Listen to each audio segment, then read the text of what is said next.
특이한 부흥의 그 믿는 자들 가운데에 매우 특이한 무리가 있는 걸 볼 수 있습니다. 여러분 7절에 보시면 한 무리가 그리스도를 믿었는데 어떤 무리입니까?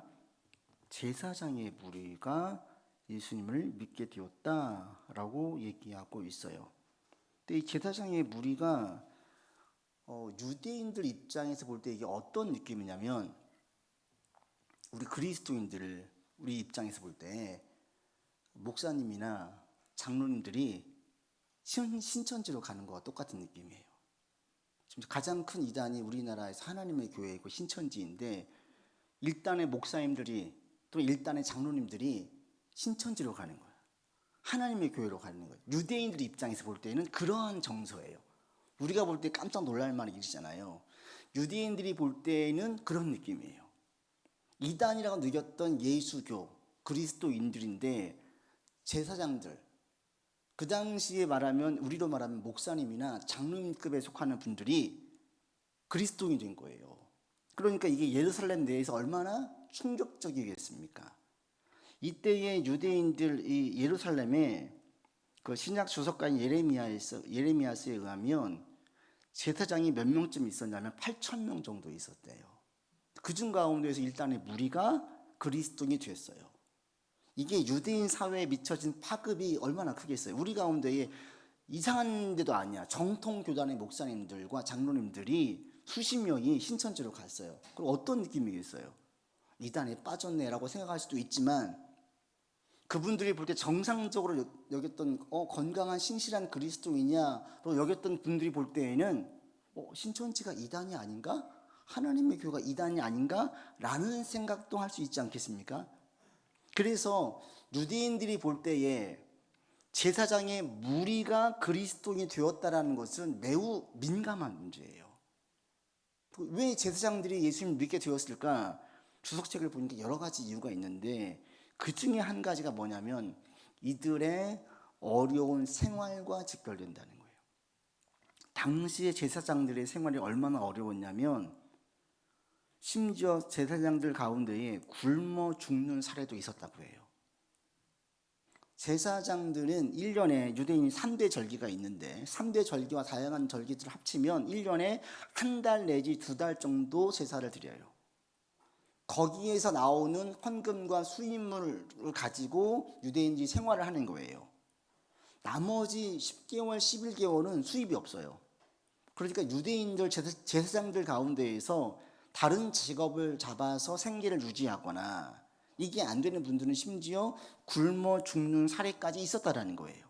그런데 제사장들의 헤드인 대제사장은 권위나 경제나 권력이나 명예에 있어서 압도적이에요. 심지어는 제사장들이 받은 그 절기 동안에 받았던 그 수입의 10분의 1을 대제사장이 또 가져갔어요. 성전에 들어올 때 일반 돈으로 못했죠. 환전했어요. 환전세 가져갔어요.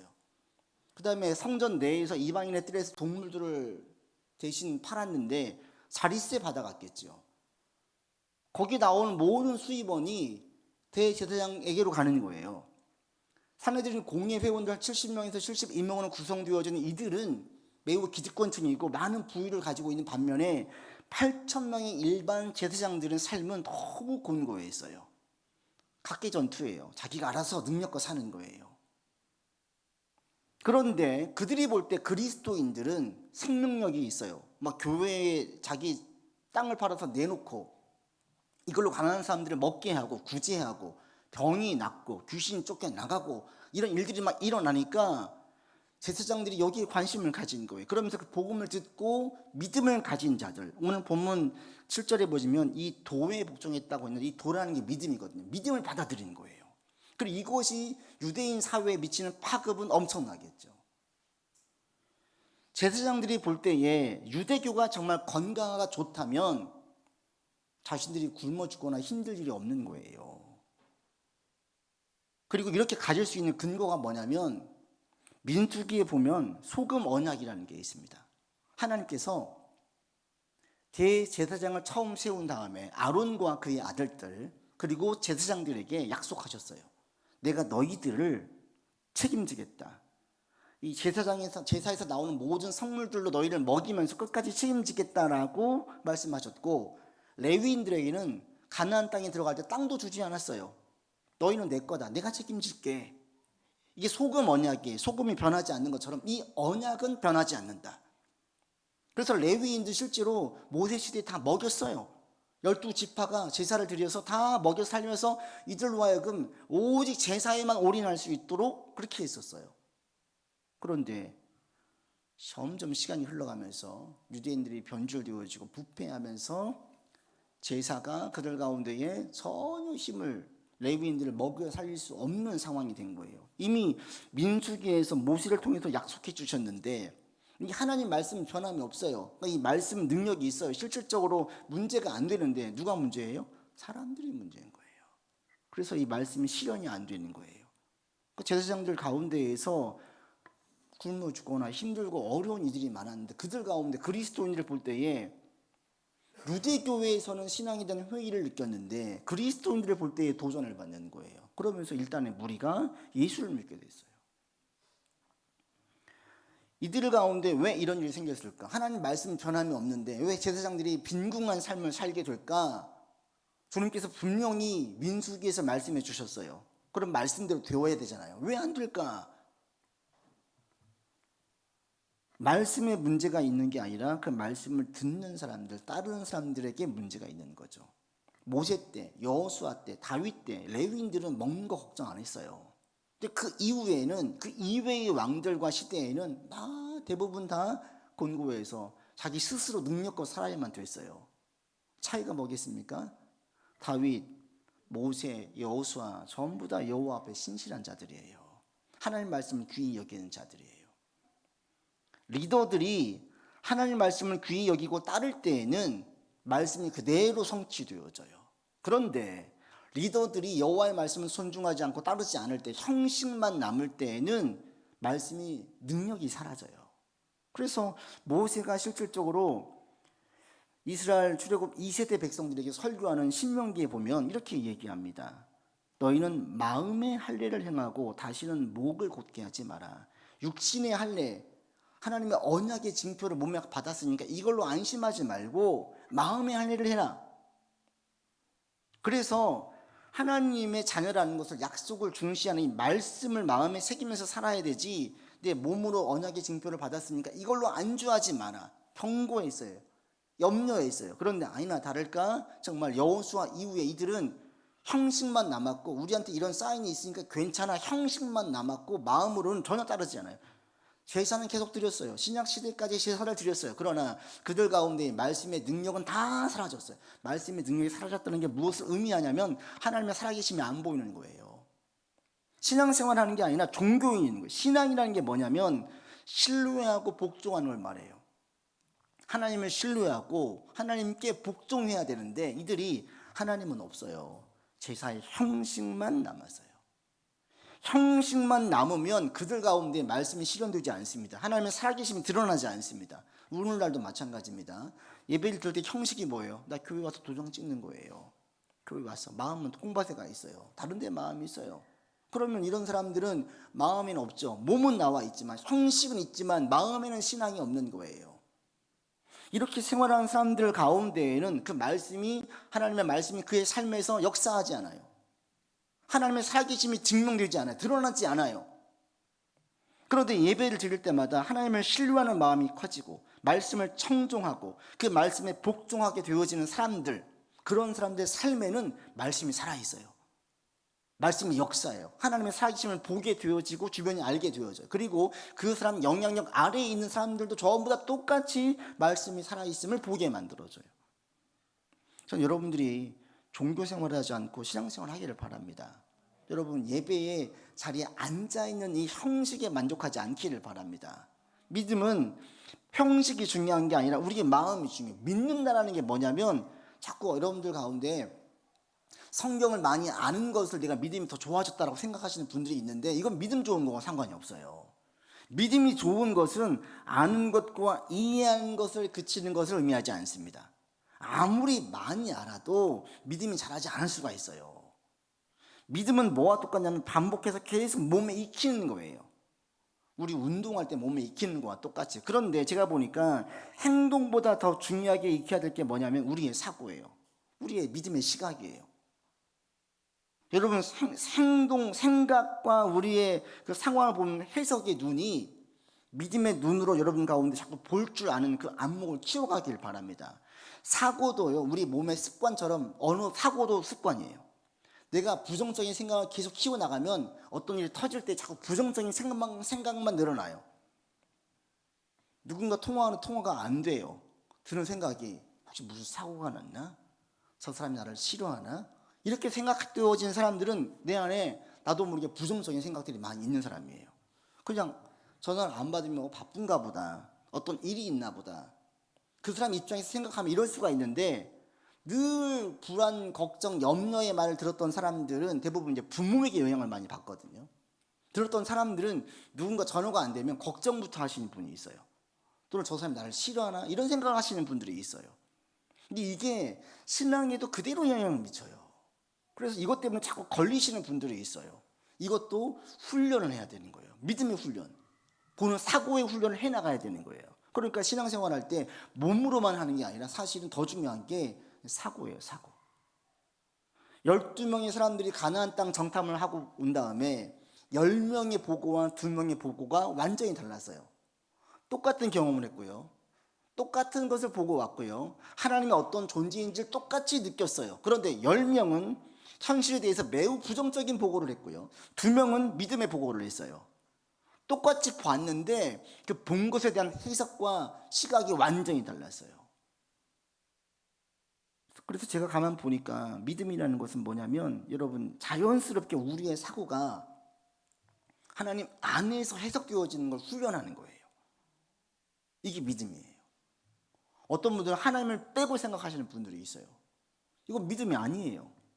하나님 안에서 재해석하는 이걸 자꾸 훈련시켜가지고 이 믿음의 안목과 믿음의 눈을 키워가는 것. 그래서 자연스럽게 믿음의 눈으로 사고로 되어질 때까지 계속 반복해가지고 훈련해야 돼요. 어느 날 그렇게 하지 않으면 어느 날 결정적인 순간 때 내가 육신의 생각, 믿음이 없는 생각을 해가지고 일을 그르치고 잘못된 길로 가서 어려움을 처할 때가 있습니다. 그러니까 여러분 날마다 믿음의 생각과 믿음의 사고를 키워갈 수 있는 여러분들 되기를 바랍니다. 그래서 제가 보니까 행위보다 더 중요한 게 우리의 생각이에요. 좀 이렇게 손 모으고 경건하게 기도하는 것, 행실을 바르게 하는 것, 이런 것보다 더 중요한 게 생각이에요. 생각, 사고. 믿음으로 바라볼 수 있는 안목의 눈을 가질 수 있는. 그리고 여러분 예배를 드릴 때마다 하나님을 더 신뢰하고 하나님께 복종하는 영역들이 조금씩 더 넓어지고 많아지는 여러분들 되기를 바랍니다. 이게 신앙이 성장하는 거예요. 그래서 종교 생활하지 말고 그러니까 교회에서 하다 보면 어떤 게 교회에 익숙한 교회들마다 문화가 있거든요. 그럼 교회에 익숙해지면 내가 좀 신앙에 들어갔나 보다 생각할 수가 있는데 그건 신앙과 아무 상관이 없어요. 신앙은 뭐예요? 하나님에 대한 신뢰도가 점점 깊어지는 거예요. 하나님께 복종하는 영역이 점점 많아지고 넓어지는 거예요. 이게 신앙이 성장하는 겁니다. 신앙이란 말 자체가 신뢰하고 복종한다는 말이거든요. 여러분 하나님을 신뢰하고 하나님 말씀을 복종하는 데에 나아가는 여러분들 되기를 바랍니다. 초대교회 가운데 그래서 제사장의 무리가 믿었다라는 것은 엄청난 큰 이슈예요. 충격이에요. 그런데 누구를 통해서 믿게 되어집니까? 믿는 여러 사람들이 전도를 통해서 믿게 되었고요. 그 중에 한 예가 8절 이하에 나와 있는 스데반이에요. 7명의 집사 중에 한 명으로 뽑혔던 스데반이 8절 이하에 보면 전도예요. 전도하는데 이 스데반이 7장에 가면 설교를 하는데 얼마나 구약 성경에 능통해 있는지가 쭉 나와져 있어요. 스데반이 어디에서 전도합니까? 9절 보십시오. 9절 같이 읽겠습니다. 이른바 자유민들 즉 구레네인 알렉산드리아인 길리기아와 아시아에서 온 사람들의 회당에서 어떤 자들이 일어나 스데반과 더불어 논쟁할세. 자유민들로 나와 있는데 쉽게 말하면 누구냐면 헬라파 유대인들이에요. 지난주 디아스포라 유대인들 가운데 거기 본토 토베기들이 있었고 다른 나라에 살다가 이주해온 유대인들이 있었는데 본토 토베기 유대인들이 히브리파 유대인, 해외에서 들어온 사람들이 헬라파 유대인 또는 디아스포라 유대인. 유대인 내에, 예루살렘 내에 회당이 하나만 있는 게 아니에요. 본토 유대인들이 세워진 회당이 있었고요. 디아스포라 유대인들, 해외에서 건너와서 히브리 언어를 잘 못하는 사람들이 만들어 놓은 회당이 있었어요. 그게 구절에 있는 이들의 회당이에요. 디아스포라 유대인들, 헬라파 유대인들이 만들어 놓은 회당에 스데반도 헬라파 유대인이잖아요. 스데반이 여기에 와서 전도한 거예요. 그래서 복음을 전했어요. 그 당시 복음은 딱 두 가지예요. 예수는 주이시다. 예수는 그리스도이시다. 그러니까 스데반도 이걸 설명했을 겁니다. 예수님께서 주 되시고 그리스도 되심을 구약 성경을 통해서 쭉 설명을 했을 거예요. 논쟁을 했는데 10절에 보시면 스데반의 지혜와 성령 그리고 구약의 말씀에 능히 거기 헬라파 유대인들이 당하지를 못했어요. 그 논쟁에서 졌어요. 그럼 어떻게 해야 돼요? 진짜인지 아닌지 보고 진짜면 믿어야 되겠죠. 그런데 그게 아니에요. 11절에 보니까 읽겠습니다. 사람들을 매수하여 말하게 하되 이 사람이 모세와 하나님을 모독하는 말을 하는 것을 우리가 들었노다라고 이야기하면서 계속 이 사람을 몰아가요. 그리고 이 얘기를 듣자마자 12절에 장로와 서기관들을 충동시켜가지고 잡아서 공회 법정에 세워서 심판을 하고 실장에 가면 이제 순교로까지 가거든요. 막 몰아가요. 근데 이게요, 딱 뭐와 데자뷰냐면 예수님 십자가에 못 박히신 사건과 매우 데자뷰예요. 매우 흡사해요. 금요일날 저녁에 예수님 잡아가지고 급하게 막 몰아가 새벽에 심판하고 그냥 그날 오전에 직결 심판해가지고 예수님께 십자가에 못 박혔거든요. 그때 몰아갔던 사람들과 이때가 매우 비슷한데 한 가지 차이가 있다면 예수님은 히브리파 유대인들이 주동이 되어서 죽음으로 몰았는데 오늘 본문의 스데반은 헬라파 유대인들이 주동이 되어서 죽음으로 몰아가요. 그런데 내용은 똑같아요. 뭘로 죽음을 몰아갔냐면 여러분 13절, 14절 같이 읽겠습니다.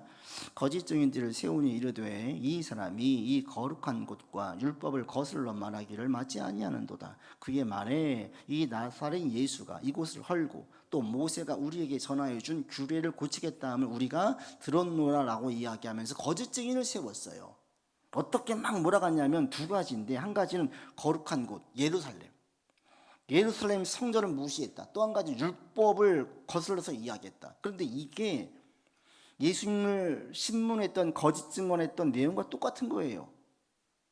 마가복음에 보면 어떤 사람들이 예수님을 쳐서 거짓 증언하여 이르되 우리가 그의 말을 들으니 손으로 지은 이 성전을 내가 헐고 손으로 짓지 아니한 다른 성전을 사흘 동안에 지으리라 라고 얘기했다고 했는데 이게 거짓말이거든요.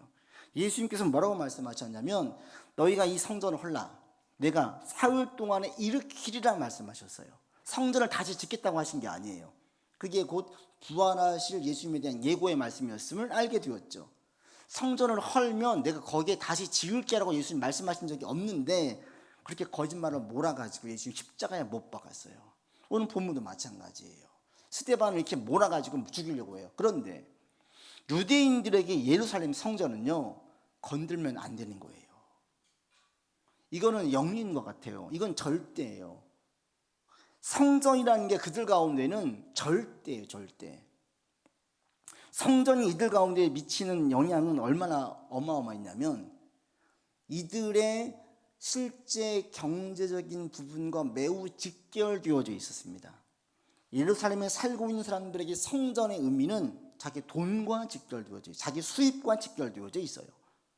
성전에서 제사를 드려서 사람들이 이 제사 절기가 되면 막 몰려들잖아요. 왜 몰려들어요? 성전이 홀리플레이스니까 몰려드니 가장 거룩한 곳이니까 다 와요. 오게 되면 어떤 일이 있어요? 사람들이 많이 몰리니까 잠을 자야 되죠. 예루살렘에서 다 소화할 수가 없어요. 예루살렘 인근의 도시에까지 사람들이 숙박을 해요. 숙박업이 되겠죠. 먹어야 되겠죠. 음식점이 되겠죠. 그리고 동물들을 사가지고 그걸 바쳐야 되니까 뭐 가축을 키우는 사람들이 큰 돈을 벌겠죠. 그 당시가 되면 이들에게는 대목이에요. 그러니까 이들에게는 마치 우리 그 지역 축제하면 막 바가지 요금 때문에 비판 기사가 올라오고 지자체에서 막 그것들을 어떻게든 하려고 하는데 예루살렘 이 절기 시즌이 되면 이때는 대목 시즌이어서 음식값 비싸게 받고요. 그 다음에 잠자리 비싸게 받고요. 동물 비싸게 받아가지고 대목을 할 수 있는 날이에요. 예루살렘에 살고 있는 사람들에게는 성전은 수입원이에요, 수입원.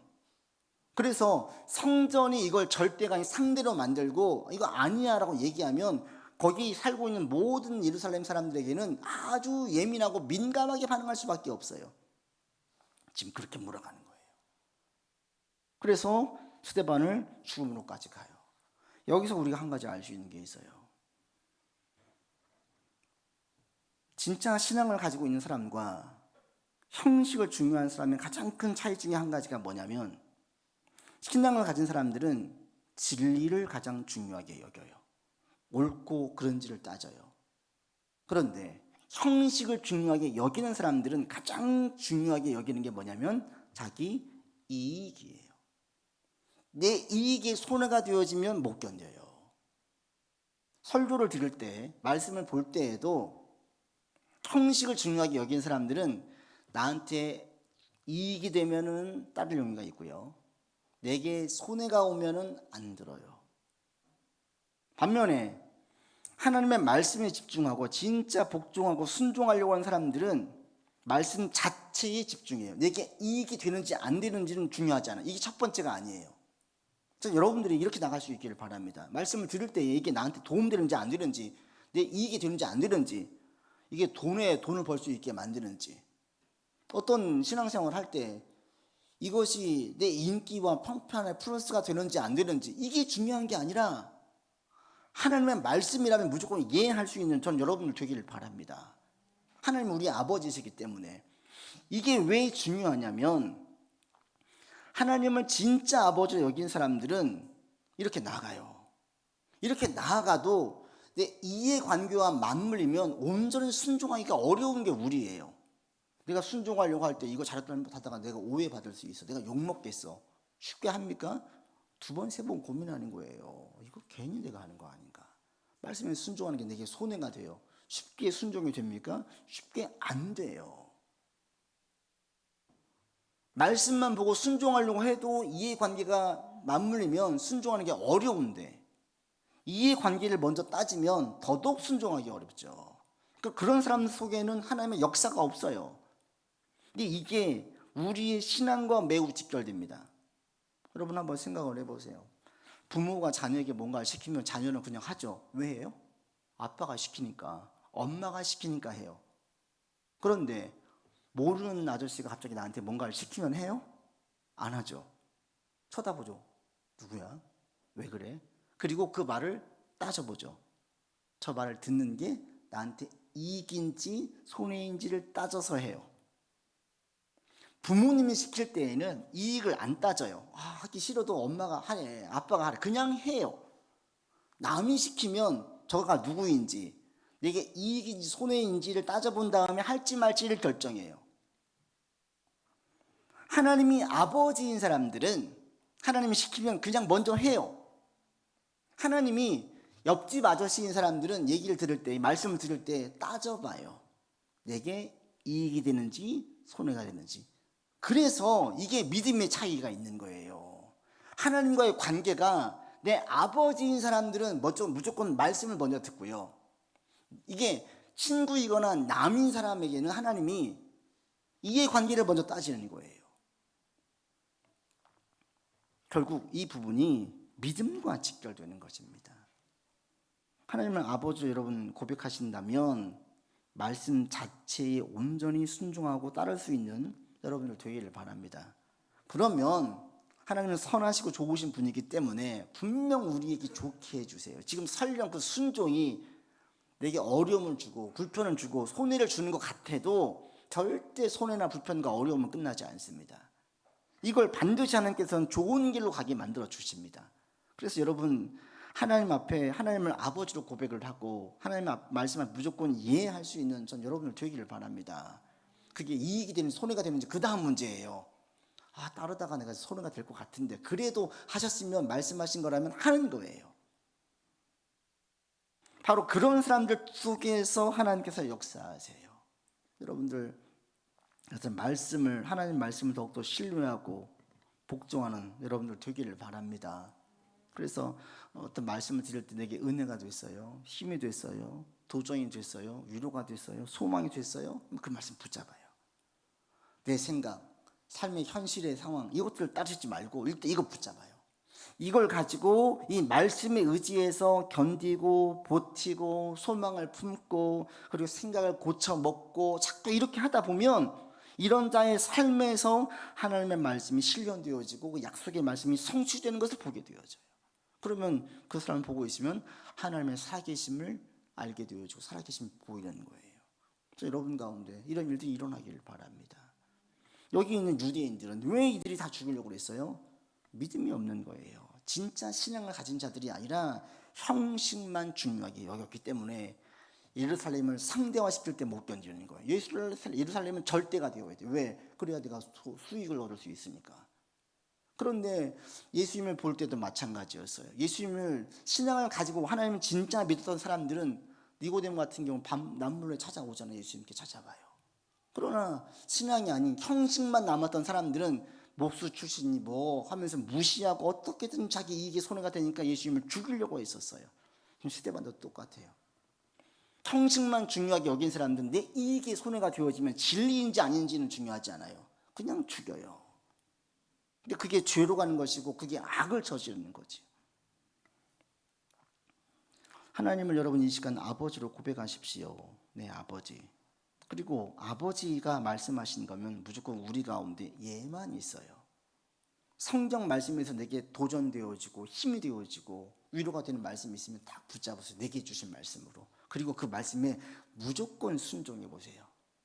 힘들어도 손해가 되어도 결실이 안 보여도 그러잖아요. 반드시 시간이 지나면 결실을 맺을 때가 와요. 그리고 그러할 때에 하나님의 역사를 보게 되어집니다. 이런 여러분의 삶이 되기를 바랍니다. 그래서 여러분 한 분도 종교생활하지 마시고 신앙생활 할 수 있기를 바라요. 여러분 가운데 형식이 중요한 게 아니라 우리가 정말 바른 신앙을 가지기를 바랍니다. 그래서 예배를 드릴 때마다 신앙의 연수가 깊어질 때마다 하나님을 더욱더 신뢰하게 되어지고 하나님께 복종하는 삶의 영역과 범위가 점점 많아지고 넓어지는 저와 여러분의 삶이 되기를 간절히 축원드립니다. 아버지 하나님, 우리의 삶이 우리의 신앙이 형식을 쫓는 자 되지 않게 하여 주시옵소서. 오직 참된 믿음을 가지는 우리가 되기를 원합니다. 여호와의 말씀을 신뢰하고 주의 말씀에 복종하는 것을 기뻐하고 당연하게 여기는 우리 되게 하여 주시옵소서. 주께서 하신 말씀이라면 예만 있고 아니오가 있지 않는 우리의 삶이 되게 하여 주시어서 말씀 순종하는 우리 되게 하여 주시옵소서. 말씀에 순종할 때 그 말씀이 살아 역사하는 능력이 있음을 저희가 분명하게 믿습니다. 그 말씀이 우리의 삶에서 결실을 맺을 때까지 낙심하지 않고 포기하지 않고 끝까지 견디고 소망 가운데 나아가는 우리 되게 하여 주시옵소서. 하나님, 우리의 믿음을 굳세게 하사 믿음의 눈을 가지게 하여 주시옵소서. 믿음의 눈으로 나를 바라보고 상황을 바라보고 현실을 바라볼 수 있도록 인도하여 주시어도 어떤 경우에도 낙심하지 않고 눈물을 흘릴지언정 계속 씨를 뿌리고 수고하는 수고를 마다하지 않는 우리 되게 하여 주시옵소서. 주께서 우리를 붙들어 주시고 굳세게 하시고 강건하게 해주실 것을 간절히 바라옵고 우리 구주 예수 그리스도 이름으로 기도드립니다. 아멘.